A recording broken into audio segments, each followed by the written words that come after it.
adaptarnos a los nuevos tiempos, reinventarnos, desaparecer para crear un nuevo sistema moderno y eficaz que ya se entiende por todas partes.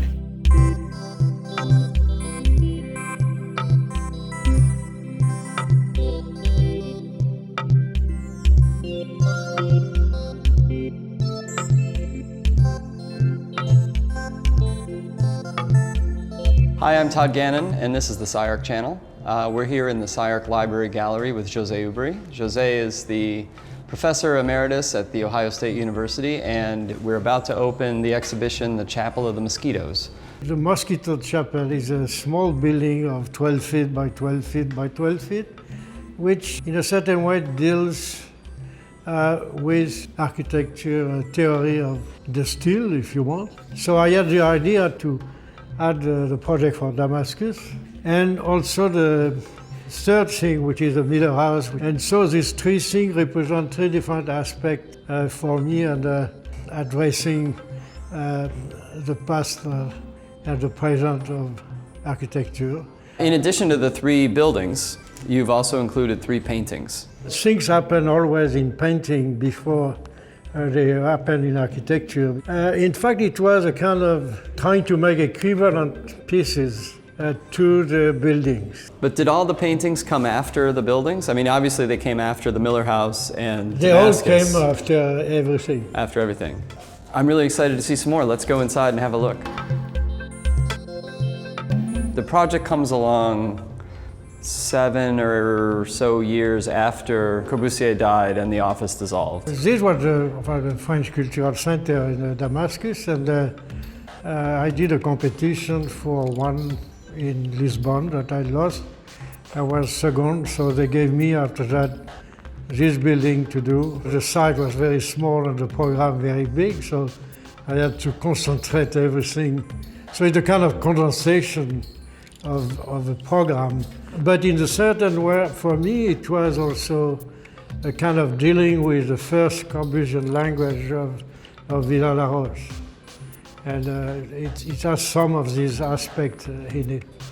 But at the same time, I mean, Villa-la-Roche, to me anyway, seems to be made much more of pieces, like elements. And particularly in the way that you draw the diagram of this project. It's a kind of surface and the shaft of the elevator. And so that seems to me different as well. Yeah, it's surely, but what was nice in the Villa-la-Roche was this kind of possibility to, when you are inside the building, to be conscious of the totality of the envelope of the building. And so the story of the continuity comes from that. So here we have the Miller House and the famous portico and west wall.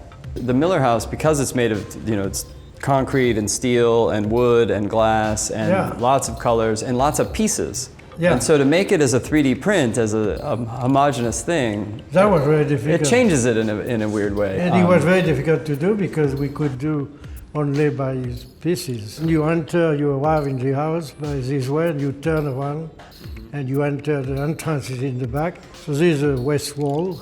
It's a big wall. Here you have the Corbusian reference part. In this back you have a kind of the style reference and what I call the deconstructed part on the house. The idea of the house is that it was something to see. The owner was a developer and also a lawyer at the same time. And he had this idea of about a big house for the family.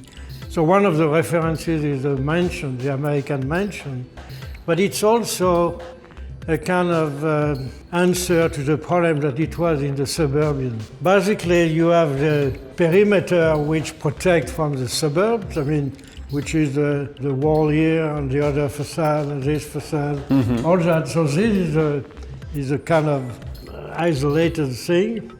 And inside you have something which is the contrary of the usual housing. This is not that. It's three houses. You have the two kids and the parents, and each one of these houses with 2 floors. It's a kind of a totally different organic building which is born from a total differentiation from both from the mansion or from the usual regular American home. But one of the things about the house that I think is worth talking about a little bit is that the way you make a kind of defense against suburban Kentucky, right? So you have this big, heavy concrete wall, the big brise-soleil, and then behind the house is the woods. Yeah. And so on these two sides, where you have the woods behind, Yeah. the elements are kind of free. So in many ways, the house is an L with things behind the L.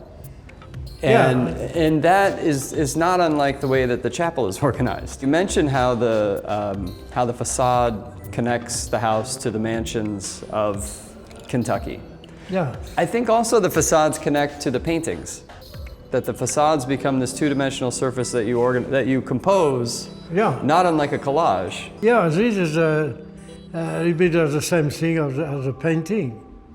It's equivalent. It's not the painting helping to do that or this to do that. It's this kind of research of if you arrive to, which I like here, a certain quality of image, you know that the building is going to be okay. These facades in particular, I mean, so the entrance facade of the Miller House with the elevator makes it kind of two sides. And then when I look at the green and red painting and I see this stick in the middle and these two sides, and the shapes, there seem to be certain shapes that you like.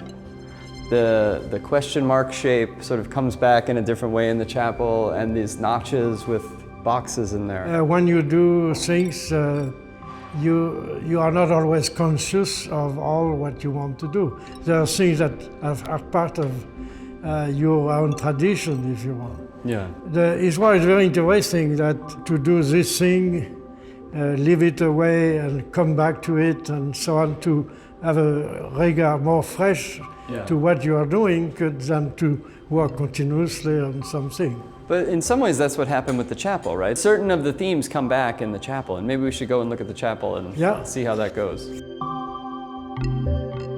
So here's the chapel of the Mosquitoes. You would enter from this corner? From the side, yeah. Yeah. So tell us a little bit more how you've organized it.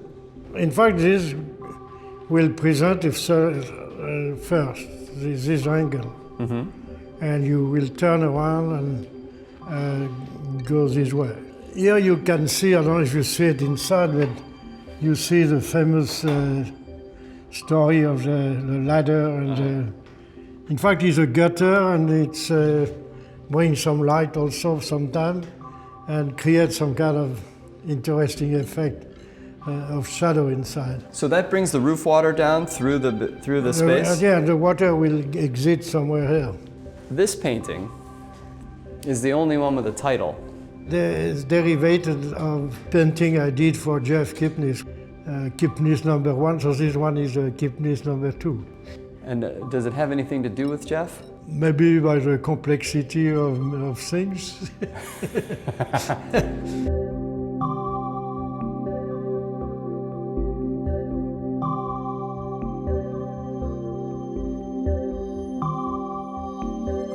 José, thank you very much for taking the time to speak with us today, and thank you for joining us at the SCI-Arc Channel. We'll see you next time.